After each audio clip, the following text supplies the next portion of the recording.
Practicaban rituales satánicos, sacrificios, bebían sangre humana, comían cerebros y además eran narcos. Esta es la verdadera historia de los narcos satánicos. Si la quieres escuchar, quédate aquí.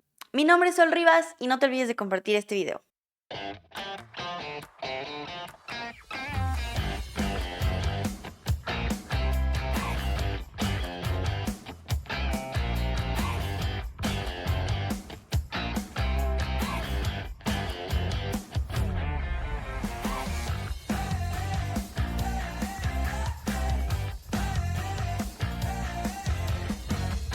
Esta banda mexicana tenía un líder súper poderoso.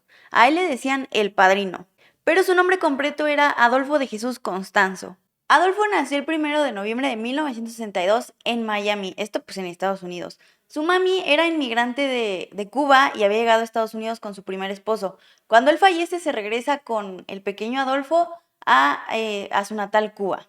Y luego tuvo otros 2 pequeños hijos, pero eso no es parte de la historia. Su mami practicaba la religión de Palo Mayombe. Entonces, varias veces él y su mami viajaron a Hawái porque él quería aprender el arte vudú y toda esta onda de la magia vudú. Entonces viajaban a Hawái y regresaban a Cuba a practicar Palo Mayombe. Entonces, poco a poco, desde que era pequeño, Adolfo se fue llenando de ideas de este tipo de religiones, santería, Palo Mayombe, vudú, etc. Pero desde que era muy joven le llamó la atención esto de vender droga y actuar como un criminal.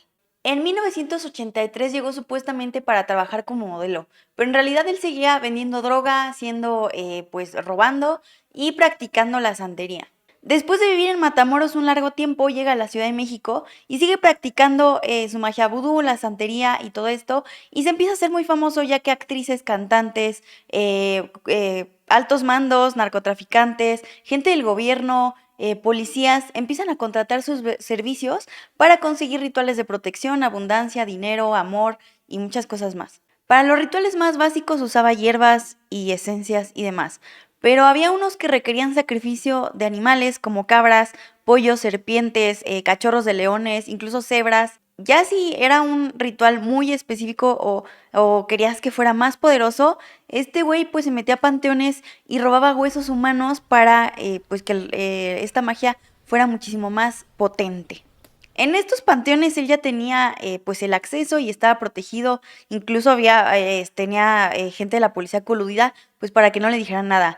Llegaba a los panteones y él comenzaba a preguntarle a los muertos quién quería trabajar con él y caminaba tumba por tumba hasta que algún muerto le decía yo quiero y el muerto se iba con él. Y poco a poco fue descubriendo que para que su magia fuera más poderosa no tenía que elegir cadáveres viejos, tenía que elegir cadáveres fresquitos. Entonces fue cuando empezó a matar gente para conseguir cadáveres más frescos. A partir de aquí comienza a matar un buen de personas, en total se calcula que como 20, y esto pues fue básicamente en la Ciudad de México y la gente empezó a tener muchísimo miedo. Y Adolfo poco a poco comenzó a creer más en él mismo y creía que la gente que se hacía exitosa o los narcotraficantes que comenzaban a tener mucho éxito era por él, porque él era el que les daba ese poder. Tiempo después quiso asociarse con una familia superpoderosa en México que se apellidaba Calzadas. Quería ser pues su compañero de negocios pues generar más dinero, pero pues le dijeron que no. Y Adolfo se sentía con tanto poder que dijo, a mí nadie me dice que no. Entonces, al poco tiempo de que le niegan esta negociación, 7 miembros de esta familia aparecen muertas, mutiladas, sin dedos, sin orejas y sin cerebros. De hecho, a uno de ellos le quitó la columna vertebral y con eso se hizo un collar. Y en 1987 invita a una señorita llamada Sara Aldrete a que se una a él. Sara María Aldrete Villarreal nació el 6 de septiembre de 1964 en Matamoros, Tamaulipas, esto pues en México. Ella vivía cerca de la frontera por lo que su prepa la pudo estudiar en Brownsville, en Texas. De hecho, ya había obtenido la residencia para poder estudiar en una universidad de Texas, el Texas Southmost College. Era súper buena estudiante, pero tenía un novio narcotraficante llamado Gilberto Sosa. Cuando tenía 28 años, ella sale con una de sus primas en carro, dan un pequeño paseo a una cafetería y de pronto se topan de frente, literal, los carros hicieron casi esto, chocaron, pues con el carro de Adolfo. Adolfo quedó encantado por la belleza de Sara y se acercó a ella y cuando se acercó ella comenzó a verle los collares y a ella le habían encargado en la universidad que estudiara algún tipo de religión y ella escogió la santería. No había tenido la fortuna de toparse con nadie que le diera información sobre esta religión hasta que conoció a Adolfo y pues ella estaba interesada en lo que él tenía para ofrecerle su conocimiento y él estaba interesado en Sara. Sara queda sorprendida con el poder y el conocimiento de Adolfo y poco a poco se convierte ella en el segundo al mando de su banda de narcosatánicos. Recuerden que Adolfo ya tenía muchísimos seguidores tanto en Ciudad de México como en Matamoros y en varios estados del país. Ella comienza a aprender todo de Adolfo hasta que le dice que está lista para ser rayada, o sea, algo así como bautizada. Para esto le hicieron todo un ritual con sacrificios animales y todo lo que ya te conté antes. Adolfo siempre le decía a Sara que se casaran, aunque en realidad nunca hubo una relación más allá de la amistad. Cuando Adolfo tenía que ir a pasar sustancias ilegales a Estados Unidos, ella se quedaba como la jefa al mando con todos los seguidores de Adolfo. De hecho, ella en algún momento se convirtió en la recluta de nuevos seguidores de Adolfo. Y para esto les ponía una película llamada The Believers y se las ponía una y otra vez. Esta película trata de personas que están pues como en un culto en la ciudad de Nueva York y obtienen ganancias y dinero y fama pues haciendo sacrificios humanos. En 1988, para tener más privacidad para sus rituales y cosas sangrientas, los narcosatánicos se mudaron a una casa en medio de la nada. Este lugar es conocido como Rancho Santa Elena. Ahí, pues como no había gente, no tenía nadie alrededor, podían matar y torturar gente a su conveniencia y que gritaran total, pues quién los iba a escuchar. Aquí se vuelven súper más sádicos, comienzan a matar más gente y los entierran ahí mismo.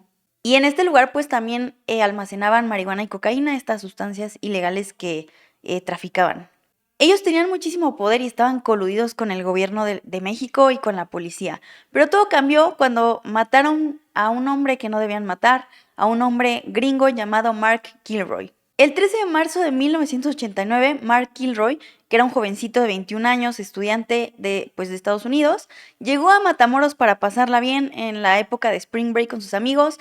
Iban ellos por los bares, tomaron, se divirtieron y ya cuando iban de regreso a cruzar a Estados Unidos, Mark dice que tiene que ir al baño y se detiene en un bar. Sus amigos se siguen pensando que lo van a alcanzar, pero Mark nunca regresa con ellos. Ya habían pasado 2 días y pues Mark no aparecía, entonces se les ocurre levantar una denuncia a personas desaparecidas, pues para encontrar al pobre de Mark. Pero Mark había sido interceptado y secuestrado por Serafín, uno de los secuaces de Adolfo. Y Mark no la pasó nada bien ya que fue llevado a Rancho Santa Elena. Ahí fue violado y torturado por horas. Cuando él estaba intentando escapar le dieron un machetazo en el cuello y murió. Luego le abrieron el cráneo para sacarle el cerebro y lo hirvieron en una olla.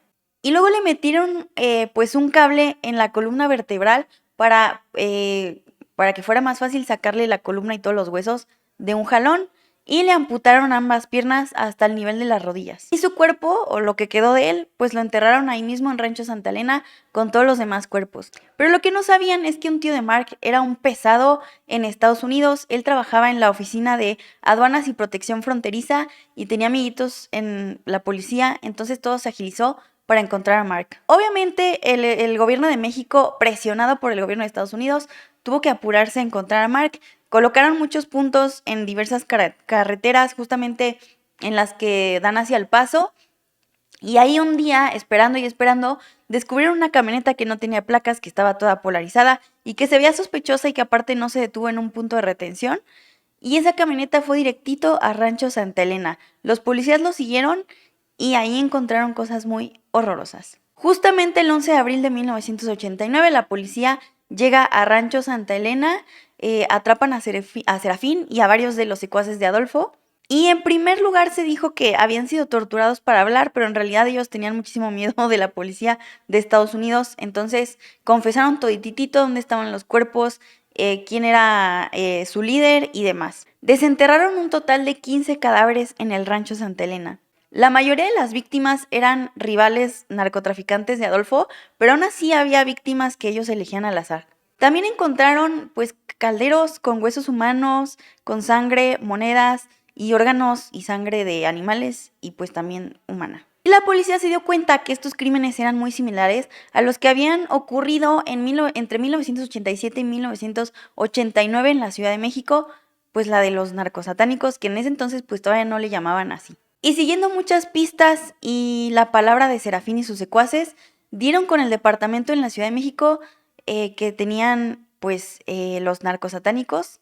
Y pues curiosamente cuando llegaron al rancho ellos no estaban ahí, sino estaban bueno, los líderes no estaban en Rancho Santa Elena, sino estaban en la Ciudad de México, si no, pues ahí hubiera acabado todo el pedo. Una de estas pistas que tuvo la policía para llegar al departamento ubicado en la colonia Cuauhtémoc, en la Ciudad de México, una de estas pistas fue una que dejó Sara Aldrete. Y es que Sara decía que, aunque le gustaba mucho el poder y todo lo que obtenía de los narcosatánicos, ella ya no quería formar parte de esto. Entonces ella dejó una notita con la dirección pidiendo ayuda y la aventó a la calle. Y pues supuestamente por esta notita la policía llegó justo al departamento de los narcosatánicos. Pero eso lo pudo haber dicho solo para zafarse de todos los delitos que ya había cometido. El 6 de mayo de 1989, la policía llegó al departamento de los narcosatánicos y fueron recibidos con billetes y un chingo de balazos. Racatata. Adolfo comenzó a quemar todo su dinero y le dijo a uno de sus secuaces que si la cosa se ponía muy fea,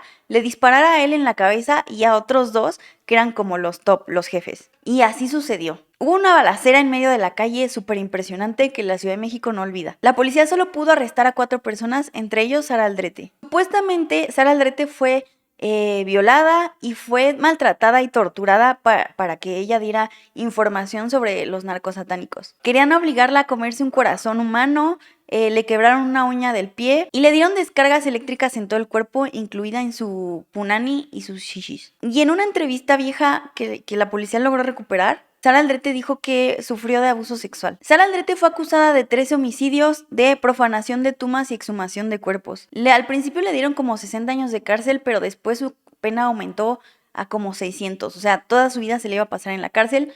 Pero recientemente en el documental de HBO, ella confiesa que está a punto de ser dejada en libertad. Y esto pues por buen comportamiento, porque da clases pues ahí en la cárcel y es muy linda persona. Una de las cosas más impresionantes que cuenta Sara es que Adolfo logró convertir a una persona en sapo. Y es que le dieron una fotografía de un hombre y pues él hizo como que su embrujo y a los 3 días este hombre estaba en el hospital a punto de morir, todo hinchado con los ojos saltones, la boca estirada, no podía hablar, estaba todo gordo y literal parecía un sapo. Luego fueron al hospital, Sara lo vio con sus propios ojos a verlo y le dijeron que le tenía que regresar la empresa al ahijado de Adolfo y que tenía que firmar y ya con eso se iba a curar. Entonces días después pues ellos fueron al panteón a revertir el hechizo y la persona estuvo como si nada, porque supuestamente los doctores no sabían ni qué tenía. Y pues la prensa fue quien le dio el nombre de los narcosatánicos por todos estos rituales. Primero inventaron que incluso hasta sacrificaban bebés, pero pues ya después se conoció toda la verdad. Y si quieres saber más sobre el caso, pues se acaba de estrenar hace unas semanitas el documental de la narcosatánica, que es una entrevista que le hicieron a Sara Aldrete desde el reclusorio donde se encuentra ahorita, en Tepepan, en la Ciudad de México. Recuerda que si te gustan estos videos me ayudas mucho compartiendo y dejando tu like. Yo espero que tengas una escalofriante noche y que no te conviertas en sapo. Adiós.